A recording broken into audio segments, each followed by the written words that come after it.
Fala, povo de Deus, graça e paz em nome de Jesus. Chegamos a João capítulo 20, e em João 20 temos aqui já a ressurreição do Senhor Jesus. No capítulo 19, vimos que ele foi entregue às autoridades, foi crucificado, morreu na cruz, mas aqui em João 20 temos o raiar da esperança com a ressurreição do nosso amado Salvador. Interessante que logo nos primeiros versículos dessa descrição, lemos lá no versículo 8 que o discípulo que havia chegado primeiro ao túmulo também entrou, viu e creu, pois até então não haviam compreendido as Escrituras, segundo as quais era necessário que Jesus ressuscitasse dos mortos. Alguns discípulos, embora andassem com Jesus durante aqueles 3 anos de ministério, embora ouvissem Jesus, embora tivessem visto milagres, coisas maravilhosas da parte do Senhor, ainda não tinham uma fé sólida, ainda não tinham uma fé robusta, ainda não tinham uma fé na verdade que Cristo veio proclamar. E então, quando viram a realização daquilo que estava escrito, creram de fato. O desafio para nós agora é outro, porque afinal, tudo que era para acontecer da obra de Cristo, como morte e ressurreição, já aconteceu. Não veremos de novo. Resta-nos agora crer pelo que temos em nossas mãos, as Santas Escrituras. Resta-nos crer, confiar por aquilo que é o testemunho inspirado e autorizado de Deus, dado ao seu povo, a palavra. Olhamos para as Escrituras, lemos as Escrituras e recordamos os fatos do passado com alegria e fé em nosso coração. O texto segue e então Jesus vai paulatinamente aparecendo a mais discípulos e no versículo, ou do versículo 19 ao versículo 23, nós temos alguns efeitos muito poderosos da ressurreição de Jesus. Quando olhamos para esses versículos, podemos aprender que, graças à ressurreição de Jesus, nós temos paz. Porque é a maneira como Jesus chega saudando os seus discípulos, é aquilo que ele faz conosco em nossa alma, quando nós o reconhecemos e aprendemos dele pela fé. Paz seja com vocês. Porque afinal, a paz que recebemos graças à ressurreição é aquela que cessa a nossa guerra com Deus. A paz que vem a nós pela obra de Cristo na cruz do Calvário é aquela que garante que Deus não está mais irado conosco, mas que sim somos filhos amados, somos adotados, somos inseridos em seu reino.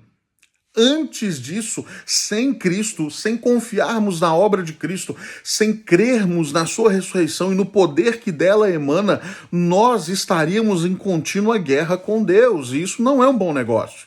Estar em guerra contra aquele que é o soberano rei do universo, o todo-poderoso, Criador e Senhor, não é um bom negócio. Mas Jesus vem e após a ressurreição declara: paz seja com vocês. A minha pergunta para você é: você já desfruta da paz que Cristo dá? Eu não estou dizendo que essa paz te livra de aflições, porque nós passamos sim por lutas e dores, mas tenha a absoluta convicção, a paz que Cristo Jesus dá àqueles que nele confiam e que a ele se entregam, ela excede todo entendimento, conforme Paulo ensina em Filipenses 4. Nós podemos desfrutar de vida pacífica graças à obra de Jesus. A ressurreição garante paz. A ressurreição garante também missão. Sim, nós somos salvos para a missão, somos salvos para o serviço, salvos para que nos entreguemos ao Senhor por completo e sejamos um povo virtuoso e vitorioso em boas obras. Somos chamados a viver na prática de boas obras. Jesus diz: paz seja com vocês. Assim como o Pai me enviou, eu os envio. Lembre-se que o Pai envia Jesus Cristo para a missão, para se entregar na missão. E Jesus espera isso de cada um de nós. Somos chamados a nos entregarmos a Ele e por Ele, se necessário for. Nos entregarmos a Ele, corpo e alma, nos entregarmos por Ele, dando nossa vida, se necessário for. Ele nos envia, Ele nos comissiona, Ele nos dirige e nos ordena. É o chamado de Cristo para nós, um chamado para que nos aproximemos dEle, para que, tendo nos aproximado dEle, possamos ser enviados e viver como Ele quer. Interessante que segue o texto e aprendemos que graças à ressurreição temos paz, temos missão, temos poder. Porque afinal Jesus diz, ou o texto diz, então soprou sobre eles e disse, recebam o Espírito Santo. Graças à ressurreição, o Espírito de Deus é derramado sobre todo aquele que crê. Nós nos tornamos habitados pelo Espírito Santo de Deus.